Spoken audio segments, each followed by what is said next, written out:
अस्सलाम वालेकुम स्टूडेंट्स। जी आपका नेक्स्ट टॉपिक जो है वो रिलेटिव एटॉमिक मास पर है और एटॉमिक मास यूनिट जो इसका यूनिट है जिसमें रिलेटिव एटॉमिक मास को नापा जाता है। अब जो इसके नाम से अगर हम देखें तो ये सिंपल एटॉमिक मास नहीं है, यानी ये हम नहीं कह सकते कि किसी एटम का मास है, बल्कि रिलेटिव रिलेटिव क्या कहा जाता है, ताल्लुक़ को, यानी किसी से ताल्लुक़ के लिहाज से एटॉमिक मास।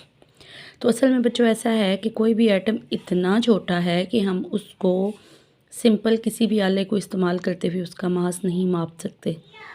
तो पुराने वक्तों में ये तरीक़ाकार अपनाया गया था कि कार्बन से कंपेयर करके, क्योंकि कार्बन शुरू में डिस्कवर हुए हुए एलिमेंट्स में से था और इससे कंपेयर करके एलिमेंट के एटम का मास निकाला जाता था। जैसे हीलियम है तो कार्बन से कंपेयर करते थे कि हीलियम कार्बन से भारी है या हल्का है, तो हीलियम कार्बन से हल्का था। फिर ये अंदाज़ा लगाया गया कि कितना गुना हल्का है, वो 3 गुना हल्का था, तो उसका मास 4 है। तो इसी तरह से इसी तरीके को अपनाया और किसी भी एलिमेंट का मास निकालने के लिए इसलिए हमने स्टैंडर्ड रखा कार्बन 12 को, क्योंकि बच्चों के जहन में यही बात आती है कि हमने हाइड्रोजन को क्यों नहीं रखा, हमने नाइट्रोजन को क्यों नहीं रखा, हमने कार्बन को ही क्यों लिया। तो कार्बन 12 को लेने का मकसद ये था क्योंकि पहले वक्तों में भी कार्बन को ही यूज़ किया जाता था। अच्छा, अब बार बार हम कार्बन 12 कहते हैं, तो इसका मतलब ये है कि कार्बन 12 के अलावा भी कोई कार्बन है? बिल्कुल है, कार्बन 13 भी है और कार्बन 14 भी।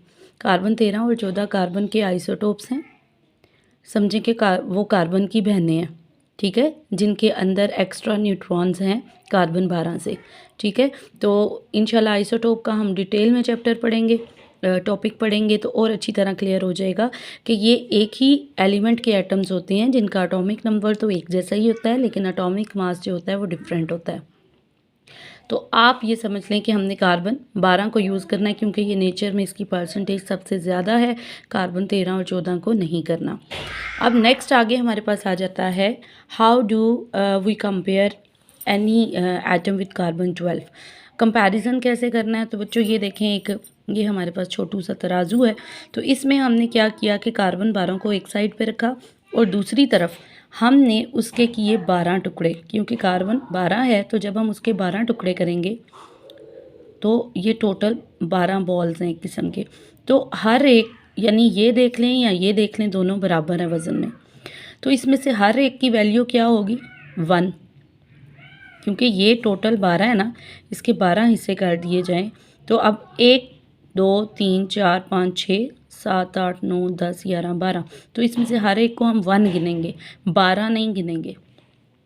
ये जो 1 आया है ना, ये हमारे पास आ गई रिलेटिव एटॉमिक मास की यूनिट और इसको कहा जाता है AMU, एटॉमिक मास यूनिट। समझ आई? रिलेटिव एटॉमिक मास को बच्चों ग्राम में या किलोग्राम में नहीं मापा जाता, ये तो बहुत बड़ी यूनिट्स हैं। तो एटम चूँकि बहुत छोटा है तो उसके लिए हमने यूनिट जो यूज़ करनी है वो है एटॉमिक मास यूनिट। और याद रखें, एक AMU बराबर है 1.66 इंटू 10⁻⁻24 ग्राम। क्या लगा कि AMU बहुत बड़ा है, यानी इतने ग्राम्स के बराबर है? तो बेटा ये पावर देखें माइनस में है, अगर ये पावर प्लस में होती तो वाकई AMU तो बहुत बड़ा पहाड़ था। समझो कि ये जैसे ज़मीन का मास बहुत ज़्यादा है ना, तकरीबन उस तरह से होता, लेकिन क्या है -24 है, तो ये उतना ही छोटू है, बहुत छोटी वैल्यू है। ये एटम के लिहाज से बिल्कुल सूटेबल है। एटम चूँकि बहुत छोटा है तो इसलिए उसका AMU जो है वो ग्राम्स का इतना हिस्सा है। अब एग्जाम्पल में अगर हम मास निकालें हाइड्रोजन एटम का, तो वो बच्चों आपके पास आएगा 1.008 AMU, यानी एक मुकम्मल AMU और साथ छोटा सा पार्ट उसका आएगा, ठीक है। और ऑक्सीजन का अगर एटम देखें तो उसका मास है 16 AMU। और ये हमने कैसे निकाला ये मैं आपको आगे बताती हूँ। बहुत आसान है, ये चीज़ आपको समझ आ गई कि किस तरह से हमने, जैसे ये आप ऐसे समझें कि लोहे का एक बहुत बड़ा टुकड़ा हो, फिर आप माप के उस टुकड़े के हिस्से कर लें और 1-1 किलो के पत्थर अलहदा बना लें मापने के लिए। इसी तरह हमने, जैसे 1 किलो का पत्थर होता है, इसी तरह AMU का ये एक पत्थर समझ लें। अब जब भी हमने मापना है तो हम इसमें से एक यूनिट को यूज़ करेंगे। अगर हमारा एटम उससे भारी होगा तो 2 यूज़ कर लेंगे, 3 कर लेंगे। अभी मैं आपको आगे बताती हूँ। ये देखिए, हमने ऑक्सीजन एटम का मास निकालना था। हमने एक तरफ ऑक्सीजन का एटम रखा और दूसरी साइड पे हमारा जो स्टैंडर्ड था, कार्बन 12 के जो टुकड़े थे जिन्हें हम एक को 1 MU कहते थे, हमने एक टुकड़ा रखा।